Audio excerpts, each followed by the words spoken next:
Prédication que nous sommes en train de prêcher il y a déjà quelque temps que nous avons commencé. Nous sommes en train de prêcher les grandes doctrines de la foi chrétienne et nous avons intitulé cette série de prédications « Ce que nous croyons que la Bible enseigne ». Et ce matin, nous allons étudier une doctrine qui est étroitement liée à la doctrine ou l'enseignement que Michel avait apporté juste avant moi, juste avant celle-ci, qui est le décret de Dieu.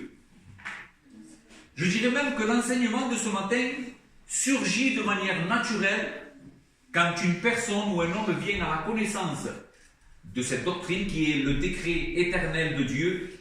Cette question ou cette doctrine que nous allons voir surgit de manière naturelle. Ce matin, nous allons voir la relation qu'il y a entre la souveraineté de Dieu et la responsabilité de l'homme. Ou comment, si Dieu est totalement au contrôle de toutes les choses, puis-je être tenu pour responsable pour chaque action que je vais commettre? Qu'est-ce que dit la Bible sur ce sujet? Comment est-ce que si Dieu est au contrôle de toutes choses et gouverne toutes les choses, comment je peux être tenu pour responsable pour mes actions et mes œuvres? Nous sommes conscients ce matin que le sujet que nous sommes en train d'aborder est difficile et très profond. Et c'est un sujet très profond que la parole de Dieu va révéler. Mais nous sommes conscients aussi que c'est une vérité que l'Église de Dieu doit absolument connaître. Elle est fondamentale pour notre vie quotidienne, pour notre marche avec le Seigneur. Il faut absolument que nous connaissions ces vérités. Et c'est pour cela que ce matin, nous nous approchons de la parole de Dieu avec humilité, avec un cœur humble, ne prétendant pas savoir toutes les choses. Il y a des questions qui vont rester sans réponse ce matin, mais nous devons nous efforcer de sonder les Écritures pour voir ce que la Bible enseigne à ce sujet. Tout d'abord, afin que nous comprenions mieux de quoi nous sommes en train de parler, je voudrais ce matin faire un bref résumé de ce que est la doctrine du décret de Dieu que Michel avait exposé juste avant. Et Michel avait donné deux définitions de ce que sont les décrets de Dieu. Nous parlons des décrets, mais en réalité, c'est un seul décret. Voici les deux définitions que Michel avait données. Quand nous parlons du décret de Dieu, voici ce que c'est. Le plan éternel de Dieu, par lequel, avant la création du monde, il a déterminé de faire advenir tout ce qui se produit ou se produira dans le monde. La deuxième définition que Michel avait donnée et qui complète celle-ci dit comme cela: le décret de Dieu est le plan ou le dessein éternel de Dieu qui est déterminé selon le conseil de sa volonté, dessein ou plan par lequel il a préordonné toutes les choses qui adviennent dans ce monde. À l'étude de la parole de Dieu, nous comprenons que le monde dans lequel on vit, les choses et l'histoire de l'humanité ne se déroulent pas au hasard.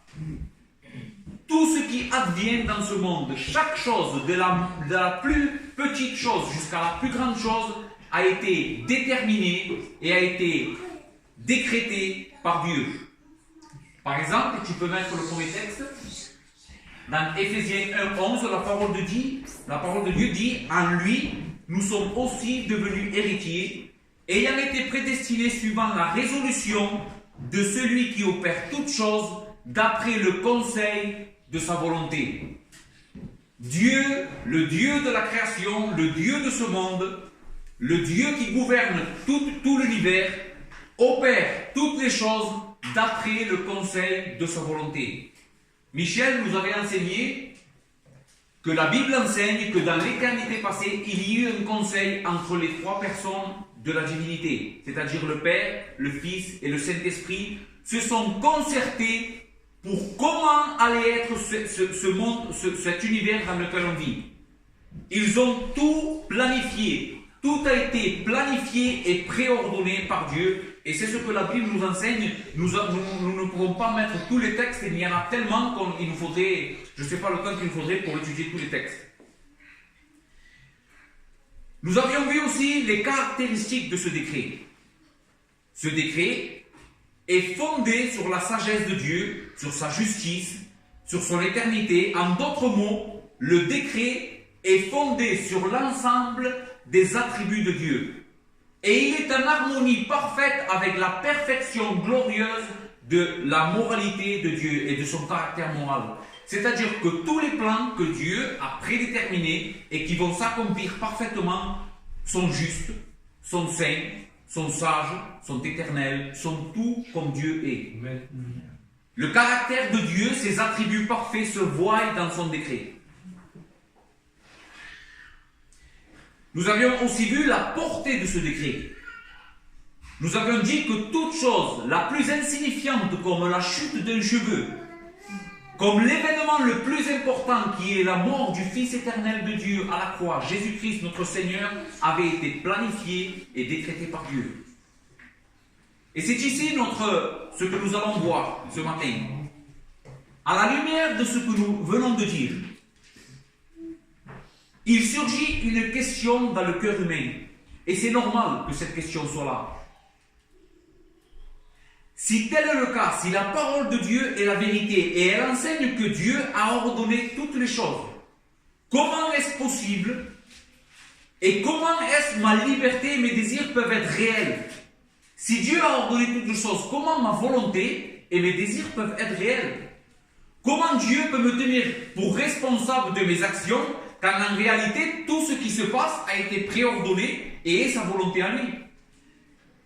C'est une question naturelle qui surgit dans le cœur de Dieu, dans le cœur de l'homme, quand nous nous approchons de ces vérités profondes que la parole de Dieu enseigne. Par exemple, quand Paul va enseigner ces choses-ci dans Romains, l'antagoniste imaginaire de Paul va raisonner comme ceci. Romains 9, 18 et 19 dit ainsi: ainsi il fait miséricorde à qui il veut, et il endurcit qui il veut. Là, nous voyons la souveraineté absolue de Dieu. Et l'antagoniste imaginaire de Paul va dire: tu me diras, pourquoi blâme-t-il encore? Car qui est-ce qui résiste à sa volonté?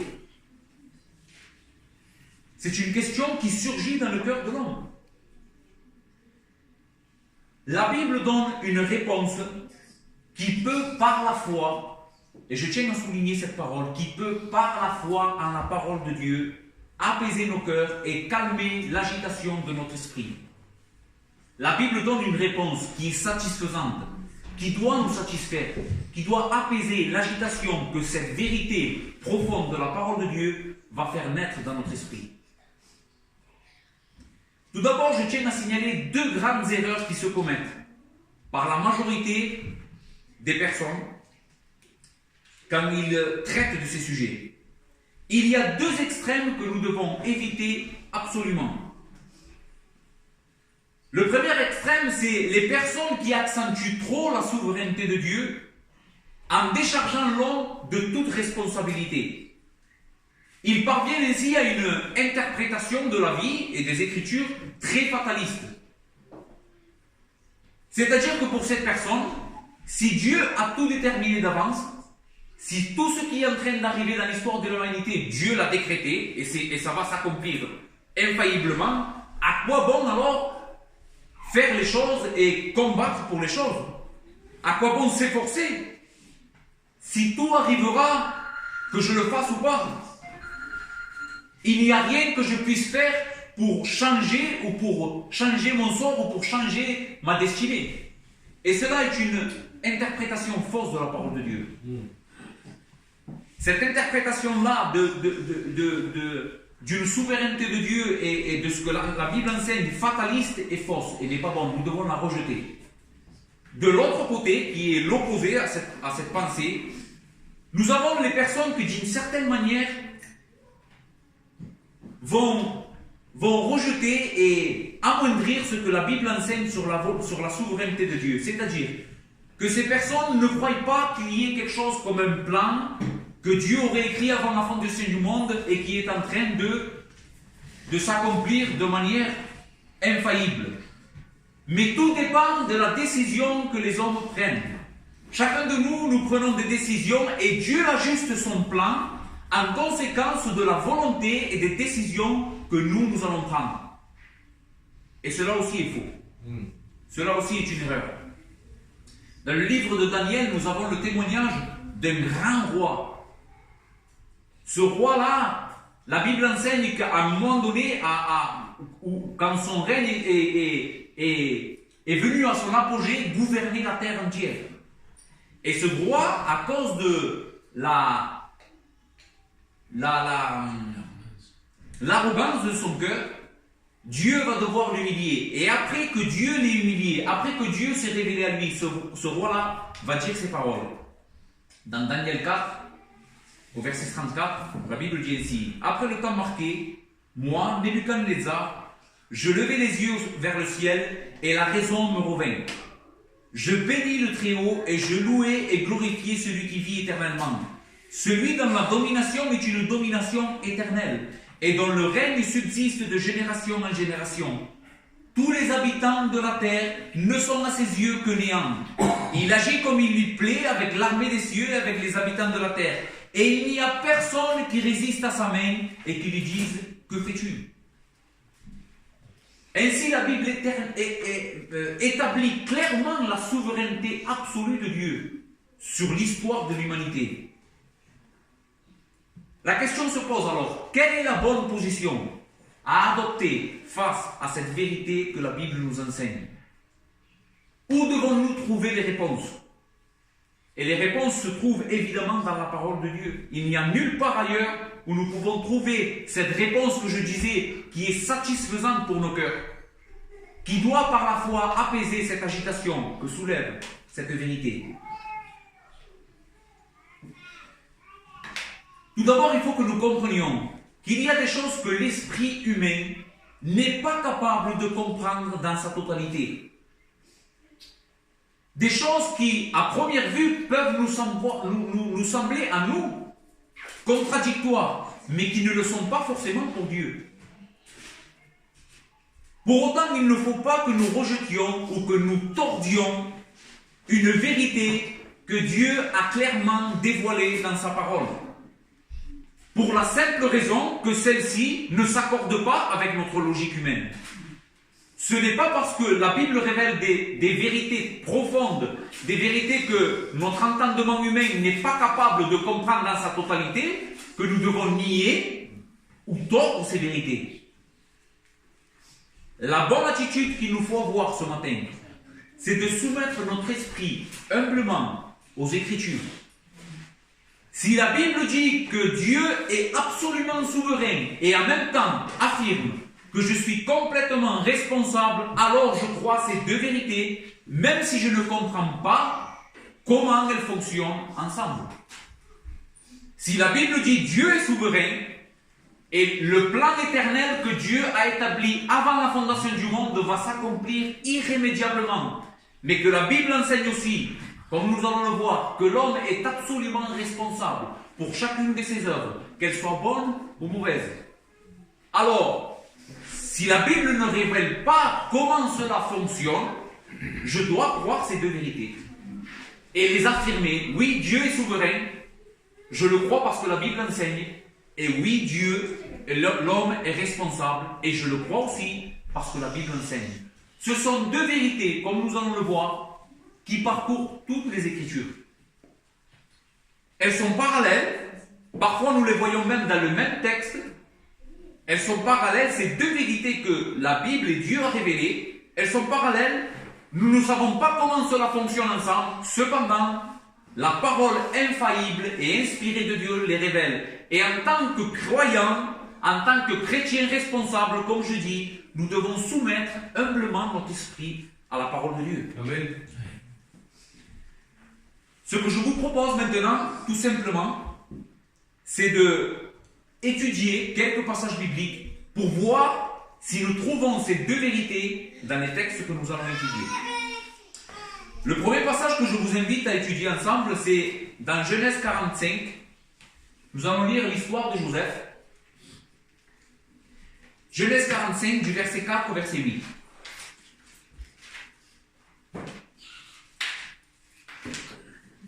Le texte que nous allons lire, c'est après que Joseph, pendant que Joseph va se dévoiler à ses frères, car Joseph était arrivé à la plus grande position dans le royaume égyptien, et il y eut une grande famine qui fut envoyée par Dieu Et Jacob va envoyer ses autres fils pour qu'ils aillent en Égypte pour chercher de la nourriture.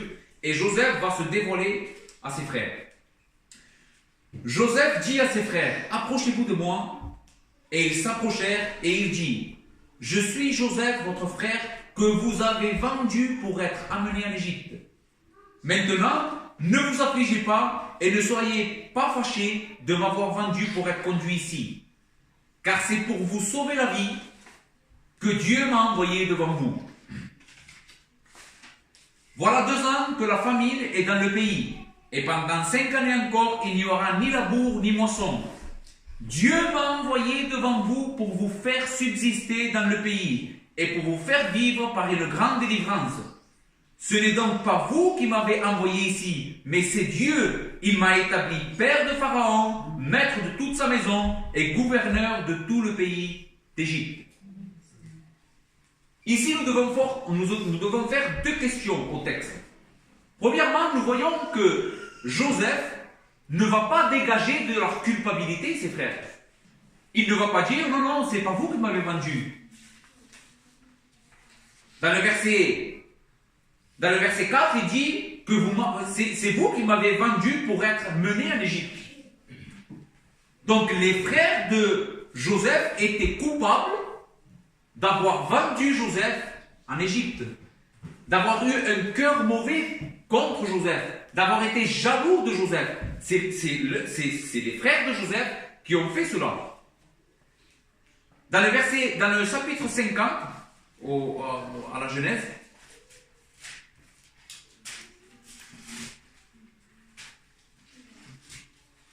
et dans les versets 15 à 20, nous lisons ceci.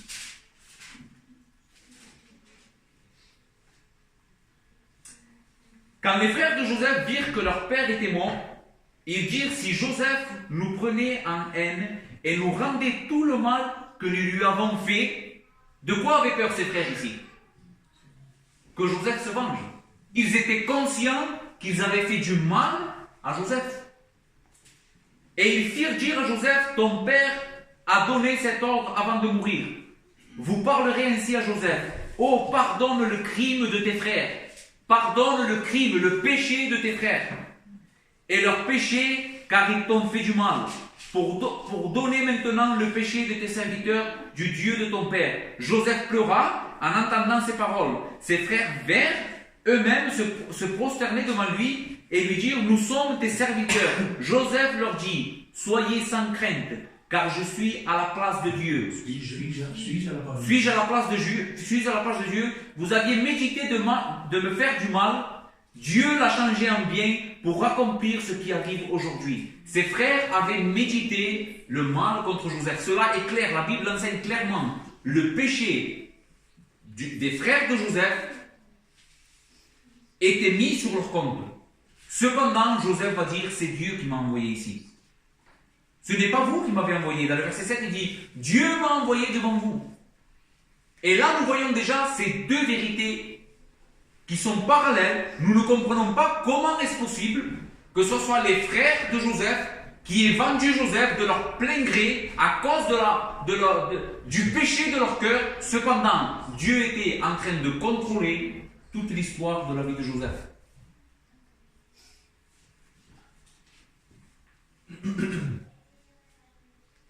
Dans Luc 22, nous avons un autre exemple de ces 2 vérités. Et c'est Jésus en train de parler de Judas Iscariote, celui qui avait vendu Jésus. Jésus va dire ainsi, pendant qu'il était avec ses disciples, et peu de temps avant qu'il soit livré, Jésus va dire, le Fils de l'homme s'en va selon ce qui est déterminé. Ici, la parole déterminé veut dire décrété. Dans l'original grec, ça veut dire décrété, ça veut dire établi d'avance. Le Fils de l'homme s'en va selon ce qui est déterminé. Ici, nous voyons la souveraineté de Dieu. Jésus va dire, moi, je vais être vendu, je vais mourir sur la croix, mais cela n'est pas le fruit du hasard, ça n'est pas le fruit de la pensée humaine. Cela a été déterminé par Dieu dès avant la fondation du monde. Mais le texte continue et va dire, mais malheur à l'homme par qui il est livré. Dans Matthieu 26, de 24 à 25, le texte est un peu plus clair. Regardez comment Jésus le dit, le Fils de l'homme s'en va, selon ce qui est écrit de lui. Donc la Bible nous révèle les décrets de Dieu. Mais malheur à l'homme par qui le Fils de l'homme est livré. Mieux vaudrait pour cet homme qu'il ne soit pas né. Judas qui le livrait prit la parole et dit, est-ce moi, Rabbi? Jésus lui répondit, tu l'as dit. Ainsi, dans le même texte, nous voyons que le Seigneur dit que sa mort et la trahison de Judas étaient déterminées, étaient établies, étaient décrétées par Dieu. Cependant, Jésus ne décharge pas de culpabilité Judas. Il va dire malheur à l'homme par qui le Fils de l'homme est livré. Ainsi, Judas était pleinement responsable de son péché. Je voudrais vous faire deux questions. Vous poser deux questions. Dieu a-t-il forcé Judas contre son gré pour qu'il accomplisse son plan? Que dit la Bible de la personne de Judas Iscariote? Quel type de cœur avait cet homme? Premièrement, nous voyons que Jésus va dire de lui qu'il n'était pas pur. Et dans le contexte que nous allons voir ici, pur veut dire régénérer, veut dire sauver, veut dire être né de nouveau. Dans Jean 13, 10 à 11, Jésus lui dit, celui qui est baigné, quand Jésus va laver les pieds de ses disciples, n'a besoin que de se laver les pieds pour être entièrement pur. Et vous êtes purs, mais non pas tous, car il connaissait celui qui le livrait, c'est pourquoi il dit, vous n'êtes pas tous purs. Ainsi, Jésus clairement va dire que Judas n'était pas converti. Judas n'était pas né de nouveau. Judas était un homme mort dans son péché. Judas était un voleur et avait un cœur voleur et mauvais. Dans Jean 12, versets 4 à 6, un de ses disciples, ici c'est quand Jésus va aller manger dans la maison de Marie et de sa sœur, et que Marie va déverser le parfum dans les pieds de Jésus. Et ici Jésus va dire, un de ses disciples, Judas Iscariote, fils de Siméon, celui qui devait le livrer, dit, pourquoi n'a-t-on pas vendu ce parfum 300 deniers pour le donner aux pauvres? Il disait cela non qu'il se mettait en peine des pauvres, mais parce qu'il était voleur et que tenant la bourse, il prenait ce qu'on y mettait. Judas était un voleur. Et finalement, le Seigneur va dire de lui que Judas était un démon. Dans Jean 6, 70, la parole de Dieu dit, Jésus leur répondit, n'est-ce pas moi qui vous ai choisi, vous les 12, et l'un de vous est un démon. Il parlait de Judas Iscariote, fils de Simon, car c'était lui qui devait livrer, lui, l'un des 12. Ainsi, quel type d'homme était Judas? Le témoignage des Écritures est clair. Cet homme était un homme perverti. Cet homme était un homme mauvais. Ainsi, à la question, Dieu a-t-il forcé Judas pour vendre Jésus? Nous répondons non, il n'a pas eu à le faire. En raison du cœur rempli de perversité, cet homme a livré Jésus de son plein gré et s'est rendu coupable d'un péché impardonnable qui l'a conduit directement en enfer. Cependant, quand les Écritures disent que Judas a fait ce qu'il a fait de son plein gré, car il avait un cœur mauvais, il était en train d'accomplir le décret de Dieu. Comment est-ce que nous réconcilions ces deux vérités? Dans notre entendement humain, cela nous est impossible. Pas parce qu'elles sont illogiques, parce que dans la sagesse de Dieu et dans la puissance de Dieu, dans la gloire de Dieu, cela est logique, cela fonctionne ensemble. Mais nous ne le comprenons pas. Et ce n'est pas pour autant que nous devons les nier.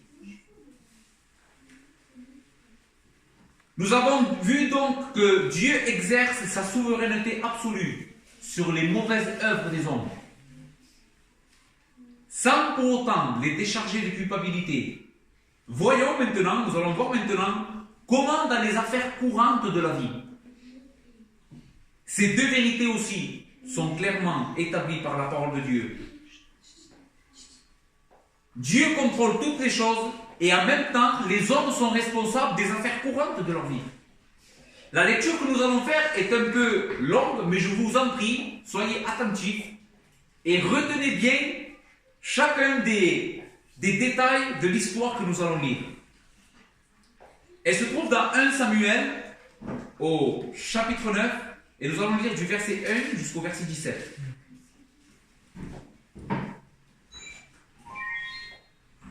Il y avait un homme de Benjamin nommé Kis, fils d'Abiel, fils de Tsoaror, fils de Bécora, fils d'Aphia, fils de Benjamin. C'était un homme fort et vaillant. Et il avait un fils du nom de Saul, jeune et beau, plus beau qu'aucun des enfants d'Israël, et les dépassant tous de la tête. Les ânesse de Kis, le père de Saül, s'égarèrent. Et Kis dit à Saül son fils, prends avec toi l'un des serviteurs, lève-toi et va à la recherche des ânesses. Il passa par la montagne d'Éphraïm et traversa le pays de Shélisha sans les trouver. Ils passèrent par le pays de Shéalim et ils n'y étaient pas. Ils parcourèrent le pays de Benjamin et ils ne les trouvèrent pas. Ils étaient arrivés dans le pays de Tsoas lorsque Saül dit à son serviteur qui l'accompagnait, viens, retournons de peur que mon père, oubliant les ânesses, ne soit en peine de nous. Le serviteur lui dit, voici, il y a dans cette ville un homme de Dieu, et c'est un homme considéré. Tout ce qu'il dit ne manque pas d'arriver. Allons-y donc, peut-être nous fera-t-il connaître le chemin que nous devons prendre. Saül dit à son serviteur, mais si nous y allons, que porterons-nous à l'homme de Dieu? Car il n'y a plus de provisions dans nos sacs.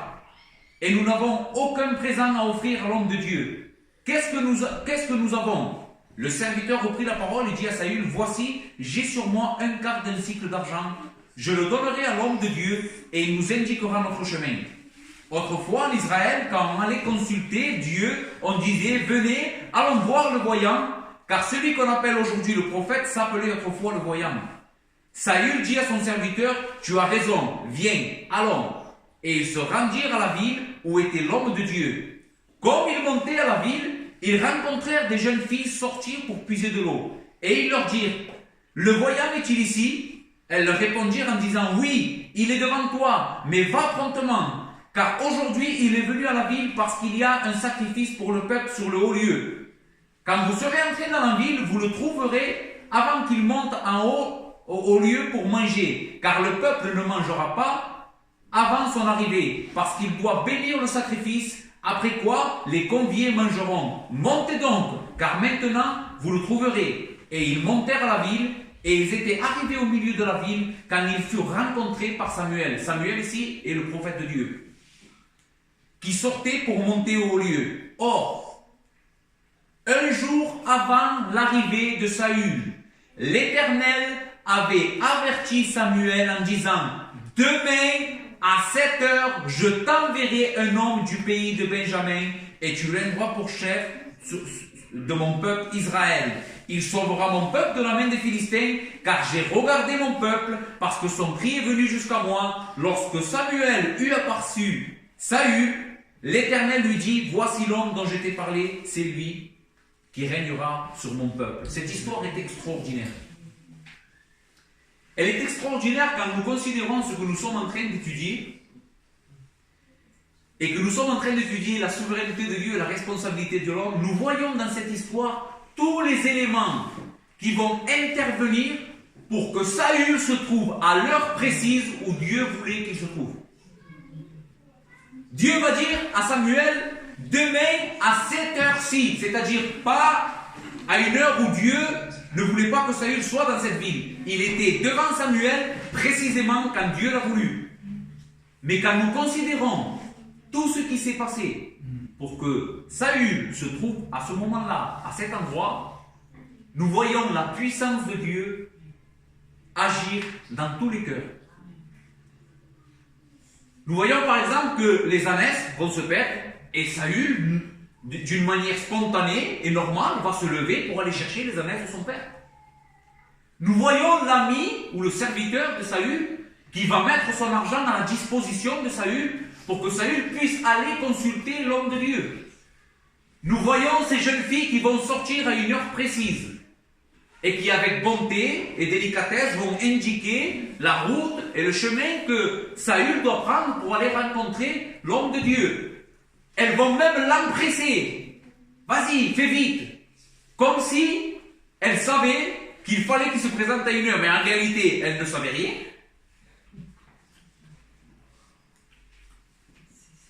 Est-ce que ces personnes n'ont pas agi de manière spontanée et de manière normale?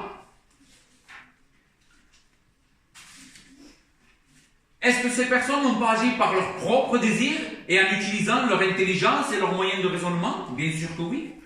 Mais est-ce que le plan de Dieu s'est complètement réalisé dans la vie de Saül? Le texte est clair. Demain, à 7 heures, je t'enverrai un homme. C'est Dieu qui avait envoyé Saül voir Samuel. Cependant, Saül et toutes les personnes qui ont contribué à ce que Saül se trouve là à ce moment étaient complètement responsables de leur acte. Les deux vérités, Dieu est complètement souverain dans l'histoire de l'humanité et l'homme est complètement responsable.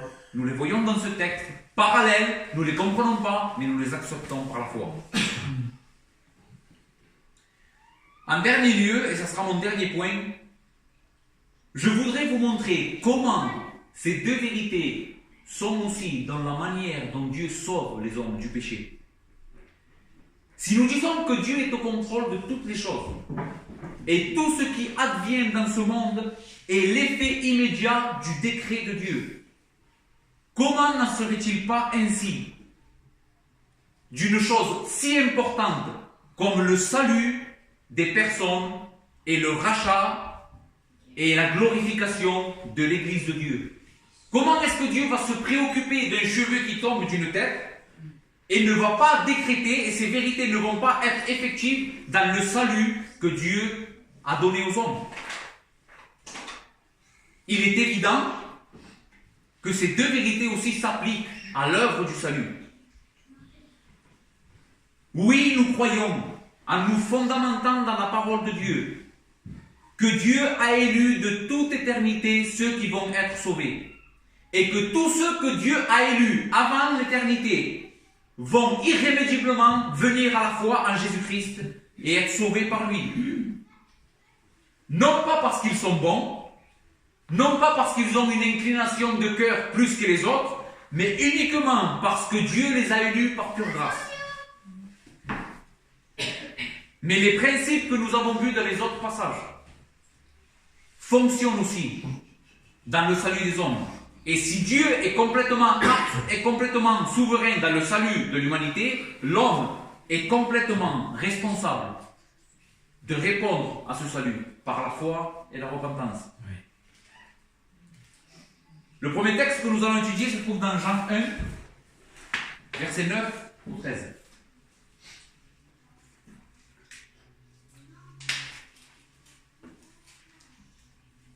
La parole de Dieu dit ainsi: cette lumière, en parlant de Jésus,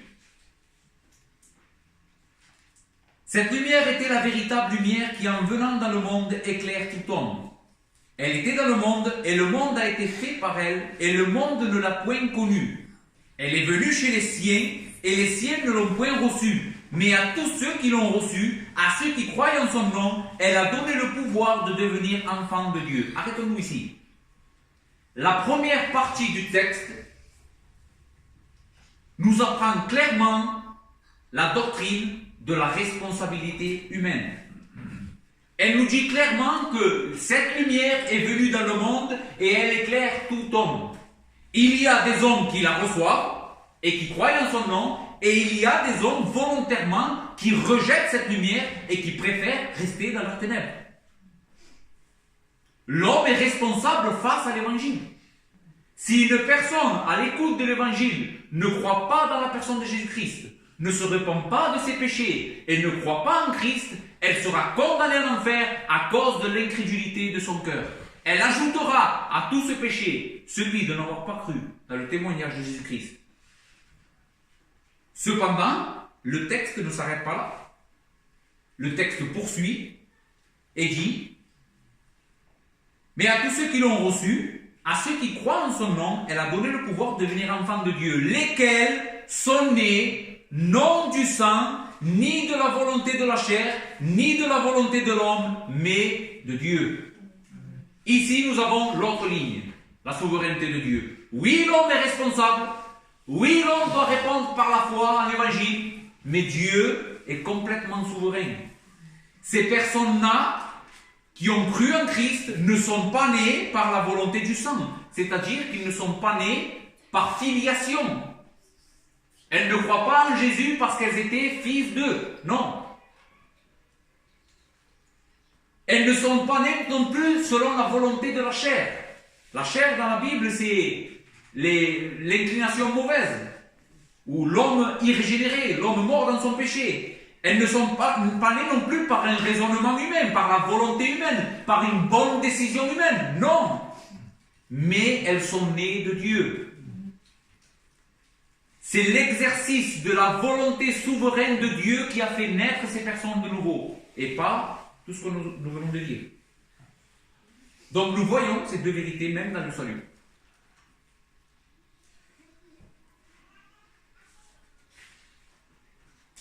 Un autre texte des Écritures qui nous enseigne ces deux vérités. Nous allons lire dans Jean 7, versets 37 à 38. Le dernier jour, le grand jour de la fête, Jésus se tenant debout s'écria, « Si quelqu'un a soif, qu'il vienne à moi et qu'il boive. Celui qui croit en moi, des fleuves d'eau vive couleront de son sein, comme dit l'Écriture. »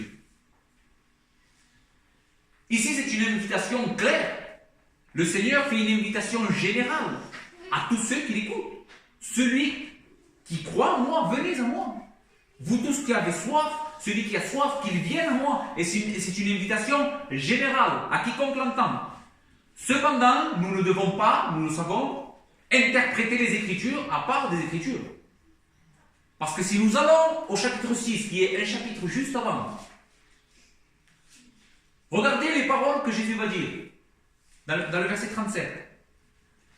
Qui sont ceux qui viennent à Jésus pour boire? Qui sont ceux qui ont soif de lui? Tous ceux que le Père me donne viendront à moi. Et je ne mettrai pas dehors celui qui vient à moi. Car je suis descendu du ciel pour faire non ma volonté, mais la volonté de celui qui m'a envoyé. Or, la volonté de celui qui m'a envoyé, c'est que je ne perde aucun de tous ceux qu'il m'a donné, mais que je les ressuscite au dernier jour. Verset 41. Les Juifs murmuraient à son sujet parce qu'il avait dit « Je suis le pain de vie qui est descendu du ciel ». Et ils disaient « N'est-ce pas là Jésus, le fils de Joseph, celui dont nous connaissons le père et la mère? Comment donc, dit-il, je suis descendu du ciel ?» En d'autres mots, ces Juifs ne croyaient pas dans le témoignage que Jésus rendait de lui. Ils ne croyaient pas. Ils étaient incrédules. Ils ne venaient pas à Jésus parce qu'ils ne croyaient pas en lui. Et Jésus va dire, Jésus leur répondit, ne murmurez pas entre vous. Nul ne peut venir à moi si le Père qui m'a envoyé ne l'attire et je le ressusciterai au dernier jour. Nul ne peut, nul n'a la puissance, nul n'a la capacité. Personne ne veut venir à moi si le Père qui m'a envoyé pour faire sa volonté ne l'attire à moi. Est-ce que pour autant nous devons rejeter ce que Jésus a enseigné au chapitre 7? Venez à moi, vous tous qui avez soif et buvez? Non. Jésus appelle ici à la responsabilité humaine. Tout homme doit répondre, tout homme, dit la Bible, doit répondre en se soumettant à la royauté de Jésus et en venant à lui par la foi et la repentance. Cependant, nous voyons l'autre côté, l'autre vérité, que tous ceux qui vont venir à Jésus ne viennent pas parce que eux ils ont décidé de venir, sinon parce que Dieu les a attirés efficacement à la foi. Matthieu 11, 27 à 30. Ce texte est encore très très évident. Toutes choses m'ont été données par mon Père, et personne ne connaît le Fils si ce n'est le Père. Personne non plus ne connaît le Père si ce n'est le Fils, et celui à qui le Fils veut le révéler. Personne ne peut rentrer dans cette communion entre le Père et le Fils, à moins que le Fils, que Dieu, veulent bien le faire entrer. Personne ne connaît le Père si ce n'est le Fils. Si ce n'est le Fils. Et personne ne connaît le Fils si ce n'est le Père. Et personne ne connaît le Fils à moins que lui, il veuille lui révéler. Cela ne dépend pas de la volonté de l'homme. Ça dépend de la volonté de Dieu. C'est lui qui veut révéler le Père et le Fils à cette personne. Et Dieu lui révèle. Et cette personne vient à la connaissance de Dieu. Mais à moins que Dieu ne veuille pas le révéler, le texte est clair, la personne ne peut pas le connaître. Et à partir du verset 28, nous voyons clairement l'autre côté de la vérité. Venez à moi, vous tous qui êtes fatigués et chargés, et je vous donnerai du repos. Prenez mon joug sur vous et recevez mes instructions, car je suis doux et humble de cœur, et vous trouverez du repos pour vos âmes, car mon joug est doux et mon fardeau léger. Comment Jésus peut dire à une personne, venez à moi, s'il vient de dire que personne ne peut venir à lui? Nous ne le comprenons pas. C'est le mystère de la souveraineté de Dieu et de la responsabilité humaine. Selon, on ne rejette pas ce que la Bible enseigne, clairement. Est-ce que je dois tordre la souveraineté de Dieu pour dire oui, mais Dieu agit en conséquence parce qu'il a vu ma foi, et comme il a vu que moi j'allais croire en Jésus, alors il a préordonné toute chose. La Bible enseigne que ce n'est pas vrai. Le texte que nous avons lu dans Éphésiens dit il fait toutes les choses selon le conseil de sa volonté. Et toi et moi, nous n'étions pas là quand Dieu a tenu ce conseil. Il n'y avait que lui qui pouvait influencer ce conseil.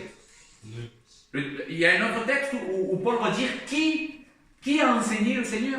Qui l'a conseillé? Personne ne l'a conseillé. Dieu fait ce qu'il fait par sa volonté propre. Mais cependant, la Bible enseigne que nous sommes responsables. Et nous ne rejetons pas ces deux vérités, sinon que nous les croyons, nous les chérissons dans notre cœur. Et nous vivons en conséquence de ces deux vérités. La dernière chose que je voudrais vous dire, c'est qu'à la lumière de cette doctrine aussi, beaucoup de personnes disent alors à quoi bon prêcher l'évangile? Si Dieu a tout déterminé d'avance, si Dieu a élu tous ceux qui devaient croire en Jésus, pourquoi aller les chercher? Que nous allions les chercher ou que nous n'allions pas, ils viendront, puisqu'ils ont été élus de Dieu. Mais cela est faux aussi. Même dans l'évangélisation et dans le travail de l'Église, Dieu est souverain. Dieu appellera irrémédiablement et efficacement tous ses élus. Cependant, nous, l'Église de Dieu, nous avons une grande responsabilité.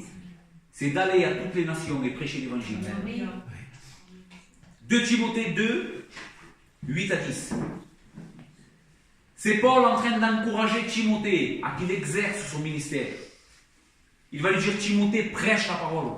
Il est en train de l'encourager pour que Timothée continue à prêcher l'évangile. Et il va dire, souviens-toi de Jésus-Christ, issu de la postérité de David, ressuscité des morts selon mon évangile, pour lequel je souffre jusqu'à être lié comme un malfaiteur. Mais la parole de Dieu n'est pas liée. C'est pourquoi je supporte tout à cause des élus, afin qu'eux aussi obtiennent le salut qui est en Jésus-Christ avec la gloire éternelle. Si c'est comme eux, comme les personnes qui s'opposent à cette doctrine, si la vérité est comme cela, nous pourrions dire à Paul ici, mais pourquoi Paul, pourquoi tu souffres? Pourquoi tu souffres pour l'évangile? Pourquoi te laisses-tu mettre en prison à cause de ce que tu prêches l'évangile? Si Dieu a élu tous les élus, ils viendront. Reste chez toi, ne prêche plus. Est-ce que c'est Paul? Est-ce que c'est le raisonnement de Paul ici? Paul va dire, je souffre jusqu'à être lié comme un malfaiteur à cause de ce qu'il prêchait Jésus-Christ. Mais il va dire, c'est pourquoi je supporte tout à cause des élus, afin qu'eux aussi obtiennent le salut qui est en Jésus-Christ. Paul souffrait, Paul croyait dans la souveraineté de Dieu. Paul était sûr que quand lui allait prêcher l'évangile et que dans l'assemblée, il y avait quelqu'un qui avait été élu de Dieu, cette personne allait se convertir. Cependant, Paul dit, moi, je suis responsable d'aller leur prêcher l'évangile. Car si je ne prêche pas l'évangile, les personnes que Dieu a élues ne viendront pas et n'obtiendront pas le salut qui est éternel en Jésus-Christ. Ainsi, nous voyons dans ce texte aussi, dans l'évangélisation, dans le travail de l'Église, la souveraineté de Dieu et la responsabilité de l'homme. Dieu est souverain dans le salut.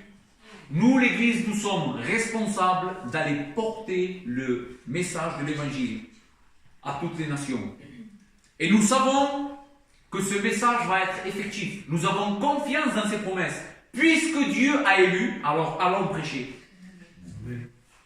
Puisque nous savons que c'est sûr que les élus de Dieu vont venir à la foi, alors cela doit nous encourager à prêcher l'Évangile comme Paul et à souffrir tout pour l'Évangile de Jésus-Christ. Pour finir, je voudrais lire notre confession de foi et faire quatre applications. Voici ce que dit notre déclaration de foi. De toute éternité, selon le conseil très sage et très saint de sa volonté, Dieu a décrété en lui-même, librement et immuablement, tout ce qui arrive. De telle manière, cependant, qu'il n'est pas l'auteur du péché, non plus qu'il n'a communion avec quiconque à cet effet, sans faire violence à la volonté de sa créature et sans que la liberté, la contingence et la cause seconde soient exclues, mais qu'elles soient plutôt établies. Ce décret se manifeste la sagesse de Dieu qui librement dispose de tout ce qui existe, de toute puissance, fidélité pour l'accomplir. L'application que je voudrais faire ce matin, et je finis très brièvement, soyez patients, c'est que la première chose que nous devons appliquer à nos cœurs, ce que nous avons vu ce matin doit nous apprendre, c'est que ça fait grandir l'image de Dieu dans nos cœurs. Nous nous rendons compte de la gloire, la sagesse infinie de Dieu, quand nous comprenons que le Dieu que j'ai, je ne peux pas le sonder. Il est trop grand pour moi. Cela doit nous humilier, mais doit aussi nous remplir d'adoration et d'humilité devant lui. La deuxième chose, c'est que cela fait appel à notre foi. Nous devons croire dans ce que la Bible a révélé, dans ce que la parole de Dieu révèle, et soumettre notre conscience à cette parole. Cela fait appel à notre foi, même si je ne comprends pas, Seigneur, je crois ce que ta parole dit. Nous devons croire le caractère que Dieu a révélé, son décret, même si des fois nous paraît injuste quand nous voyons ce qui arrive dans le monde, parce que tout est décrété par Dieu. Peut-être cela va nous sembler dur, mais comment, Seigneur, comment est-ce possible que tu aies décrété cette chose-là? Comment est-ce possible que tu permettes que de telles choses arrivent dans l'histoire? Cependant, nous devons exercer notre foi dans ce que Dieu a révélé de son caractère. Quel type de Dieu est-il? Il est juste, il est bon, il est miséricordieux. Et malgré que ces pensées-là viennent à notre raisonnement, il faut nous souvenir de qui est Dieu pour croire en lui. La compréhension de cette doctrine aussi doit éviter à tout prix que nous tombions dans le découragement. Comme dira Paul, tout aide au bien de ceux qui aiment Dieu. Quand nous sommes dans l'adversité, quand nous traversons des problèmes, nous devons nous souvenir que Dieu est au contrôle de toutes choses. Que tout ce qui nous arrive est en train de nous arriver. Oui, Seigneur, je suis dans l'adversité, je passe par une maladie, je passe par des difficultés graves, mais Seigneur, tu es au contrôle de toutes choses. Et j'ai confiance dans ce que la Bible me révèle de toi. Je sais que toutes ces choses vont m'aider à mon bien. Mais aussi, nous voyons l'autre côté, que l'homme est responsable. Et cela ne doit pas nous faire tomber dans la passivité. Loin de là. Cette doctrine nous apprend aussi à travailler durement dans notre salut, à nous efforcer chaque jour. Parce que ceux qui vont hériter la vie éternelle, ce sont ceux qui vont persévérer jusqu'au bout. Nous ne sommes pas passifs. Nous ne sommes pas, bon, Dieu m'a élu, je suis sauvé, ça y est, j'ai plus rien à faire. Non, non, chers frères, il faut nous dépouiller, il faut revêtir le nouveau.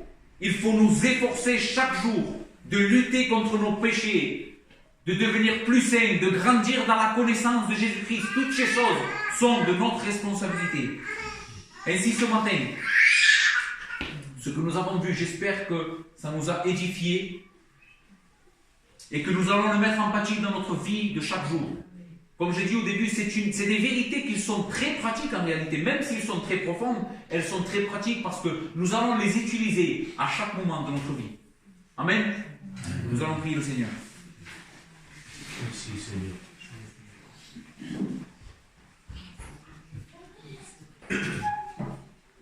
Père, nous